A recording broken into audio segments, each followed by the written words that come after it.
Hi and welcome back. I am going to be going through 5 common mistakes that beginners make when throwing on a wheel. I've made all of these mistakes when I started out, and it's inevitable. Whenever you start something new, you're going to be making mistakes. So I'm just going to be running through them, explaining why it is a mistake, and then also how you can fix it. First one being not centering properly. Centering your clay is making sure that your ball of clay is perfectly centered when spinning around on that wheel, so that your piece isn't going like this. Now, when you put it in the center and you actually center your clay, it makes it perfectly in the center of the axis, so that when you proceed to make, it will be the same all the way around. The method of making pottery on a wheel is that there's a center axis and the clay is spinning perfectly in the middle of that axis, so that when you're making your item, whatever you do to the one side, it will do 360 degrees all the way around. That is why centering is vital, because it's essentially the foundation of the piece that you're making. If that is right, then making the rest of the piece will be a lot easier to work with. Sometimes when centering, it may look like it's centered, but when you put your hands on it, and if your hands are moving even slightly, it means it's not centered. So to check if you've centered it correctly, place your hands on the clay, see if your fingers are moving. They shouldn't be moving at all. And if you think a little movement, like, oh, it'll be good enough, yes, you might still be able to make a piece, but it will be tricky and you're making it a lot more difficult for yourself. To center a piece properly, firstly, you need to brace your arms on the pottery wheel or on your legs to make sure that your arms aren't moving with the clay. You need the clay to mold around where your arm is. Your arm and your hand is the anchor. Then cone up and down. This is essentially kneading the clay on the wheel. So you're bringing all the clay particles up and you're compressing them back down together. Once it's back down, I would say do that 2 or 3 times. When centering your clay, you want to end up with a dome shape. To do this, have one hand as the wall, the boundary wall, to make sure your clay doesn't splurge out. Splay word. And have the other hand as the downward diagonal force to compress the clay particles together to make it completely centered in the middle of your wheel. Like I said before, check if your clay is centered. Just gently place your hands on top. If you see any movement, it's not centered. It needs to be smooth throughout. Another mistake is using too much water. Yes, you need to use water when throwing on the wheel because you don't want any friction between your hand and the clay. You essentially want your hand to glide over the clay. If you keep adding too much water, it's just going to weaken and make it more of a slurry and a sludge rather than a workable clay. It's just going to make your life a lot more difficult if you use too much. So just find a good balance between the two. Another mistake is making the base of your piece too thin. If, for example, you're making a mug, you need that base of your mug. So when you stick your thumb in the middle, you stop before so that you still have that base. When first starting out, it's difficult to gauge how much clay you leave at the bottom when you stick your thumb in. So it is very common to go too much and make that base too thin.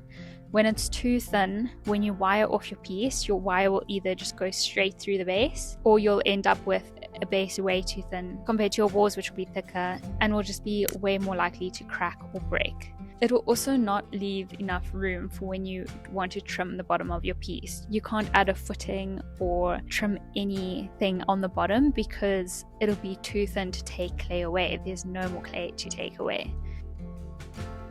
So I suggest either leaving more than you think just to be safe, because you can always trim it away, or take a needle tool, stick it through the base until it hits the wheel, place your finger at the top of the base, and when you pull it out, that will be the thickness that it currently is, and you can gauge from there whether you can make it thinner, where you must leave it as is, or if it's too thin and you need to start over. Another mistake is not compressing the bottom of your pieces. This is a very common one for beginners because it's not common knowledge. It's something that you learn, and it is very vital. So once you've centered your clay and you've opened your piece, you need to take either a sponge or your thumb and compress the bottom. When I say compress, I mean don't push hard so that it alters the surface and moves clay around, but apply gentle pressure along the bottom of your piece to compress that clay down.